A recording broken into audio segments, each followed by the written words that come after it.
We have some holidays coming up, and I know that everyone loves holidays. Let's talk about it.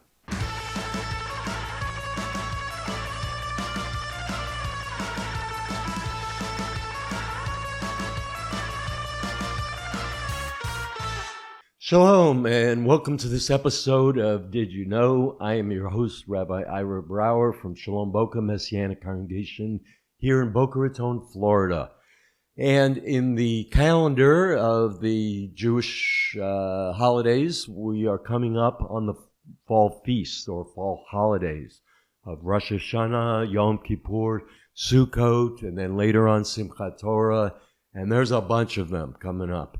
And so we're going to dive into them. And today in this episode, I'm just going to kind of give an overview and introduction. And then in the following episodes, we'll kind of dive into each one of them individually. And today I thought it would be good to talk about the why. It's always good to know why we do what we're doing, right? So why did God give all these holidays, all these holy days? In Hebrew, we call them Moadim, HaMoadim, the appointed times that he gave to Israel to observe. And each one has a different rules, so to speak, different guidelines on what they were supposed to do, different commandments, mitzvot, on how to celebrate these particular holy days, etc. So we're going to start in Leviticus chapter 23. And I'm reading from the Tree of Life translation, Tree of Life Bible. And it starts this way in Leviticus chapter 23, beginning in verse 1.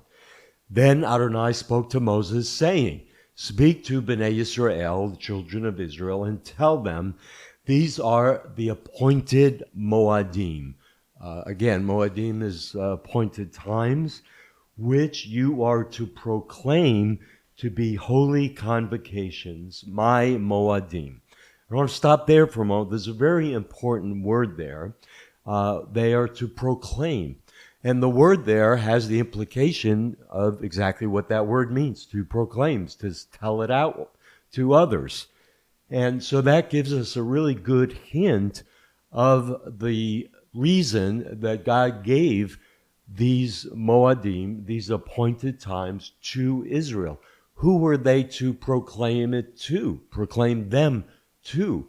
Well, obviously, they were to proclaim it to each other, but they were to also to proclaim it to the nations that they were surrounded by, to whom they were to be a light unto the nations. And one of the most important ways that Israel was called to be a light unto the nations was through these Moadim, through these appointed times, as proclamations to those nations and to the gods of those nations, who were demonic entities that ruled over those nations, that to show those nations how good and how merciful and loving and caring the God of Israel was and is, that he would give them these special days that they were to cease from work and to celebrate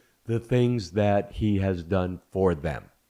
And so the first one, and maybe in some ways the most important, that kind of introduces all of the feast, is the weekly Moadim, the weekly day of rest, which of course we know as the Sabbath, HaShabbat.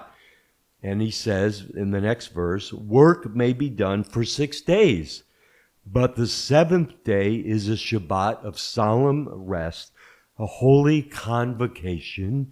You are to do no work. It is a Shabbat to Adonai in all your dwellings. So the word Shabbat comes from a Hebrew word meaning to cease.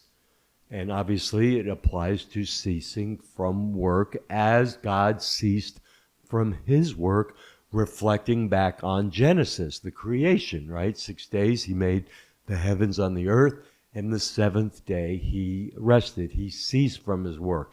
It didn't mean that God was tired from working 6 days in creation and he needed a day of rest. No, it was for and is for an example to us as humans that we're to follow God's pattern of working 6 days and taking a break on that seventh day to acknowledge and to enter into a day of rest, not just physical ceasing from work, but also spiritual rest, to enter into worship, enter into thanksgiving, enter into a time of being together as a family, and setting aside the things of the week, the mundane, the worldly, and entering into a day that is set aside holy, means kadosh, the Hebrew word, which simply means set apart, set aside from the rest of the week.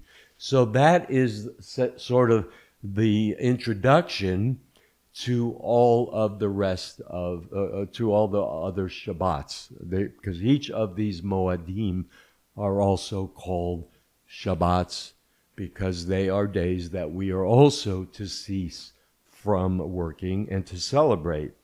And so it starts out with the spring feast, but we're going to jump ahead because we're entering into the fall feast. And so I'm going to jump ahead to verse 23.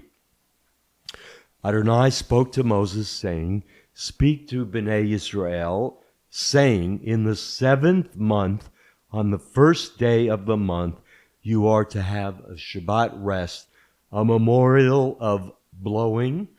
It's what it literally says. In Hebrew is shofarot. English best translation would be shofars, shofarim, the blowing of shofars, the ram's horn.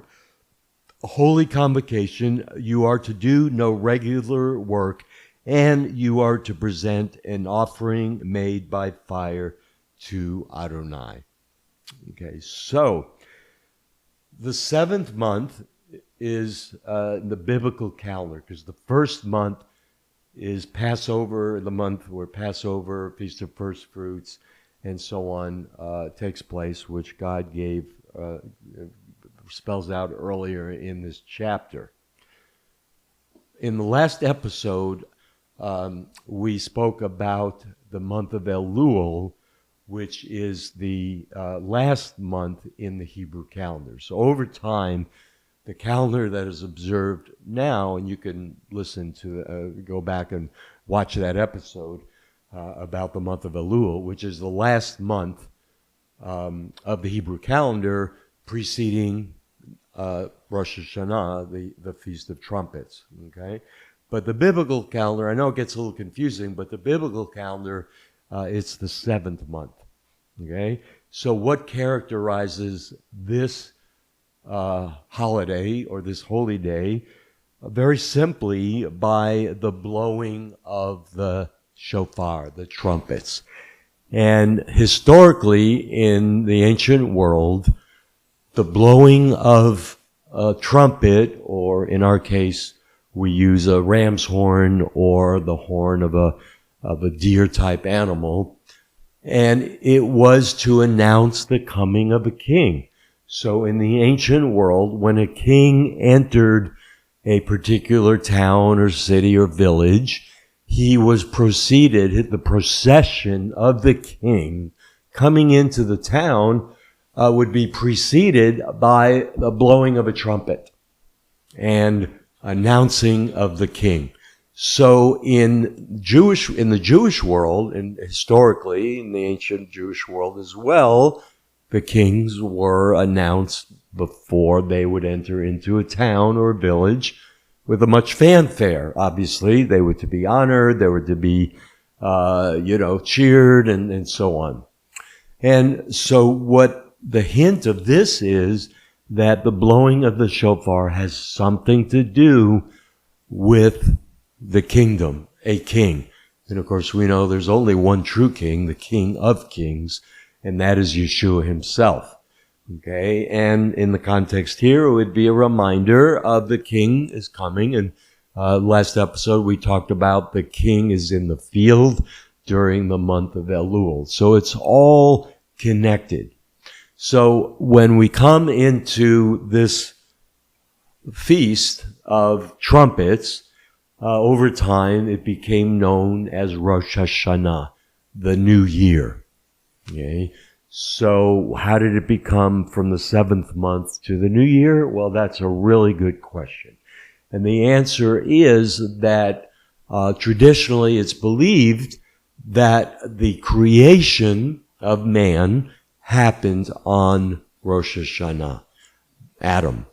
Okay, Adam and Eve were created in the garden on Rosh Hashanah, Feast of Trumpets, and so over time it became traditional to observe the New Year as if it was, because the time started, so to speak, back then, and so over time this became the day of the New Year, Feast of Trumpets. That's why we celebrate the Jewish New Year, Rosh Hashanah, the head of the year, literally, or the New Year, at this time, with the blowing of the shofar. But we have to keep in mind the meaning. There are many meanings of the shofar. We'll cover that in next episode. That primarily the blowing of the shofar at Rosh Hashanah is the reminder of the kingdom of God. And for us as followers of Yeshua, it has a deeper meaning, and that is that the King has come, and his name is Yeshua. And when he came the first time, he said, the kingdom of heaven or the kingdom of God is among you, it is within you. It is here and now. So we believe that he brought a spiritual kingdom to us, that we are in the kingdom of God. It's an unseen kingdom for now, but he will return at a future time and initiate a true literal kingdom on earth, which he will reign. He will return to Jerusalem and set up his kingdom on earth and reign from there. And as it says in Zechariah, the prophet, chapter 14, that all the kingdoms, all the nations of the earth, all the kings of the earth would come to Jerusalem on the Feast of Sukkot, which we'll talk about in a couple of weeks, but they will worship the King there. So, as you can see, Yom Teruah, the day of the trumpets, Feast of Trumpets, has many different layers of significance, and I encourage you to maybe read it from Leviticus 23, and we'll continue to chat about it in future episodes. So if you enjoyed this episode, I encourage you to like, comment. If you have questions, please post them in our chat. Like, comment, and share. And we will continue the discussion on the feasts, the fall feasts coming up in future episodes. Goodbye for now.